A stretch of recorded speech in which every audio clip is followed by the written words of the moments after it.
Sanibonani la kwaNsho Phakama, imbingelelo yosifundo. uJaiva Simnike ebhekene noKhuzani beshawushameni laphana bevakashele uKhuzani kanye noShwi.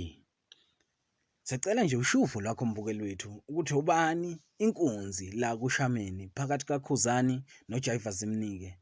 Uzoyibona nje ividiyo elandelayo mbukeli wethu. Ungakhohlwa-ke ukushiya uvo lwakho ngaphansi ku-comment section nokulike nokusubscribe mbukeli wethu. Ngiyabonga.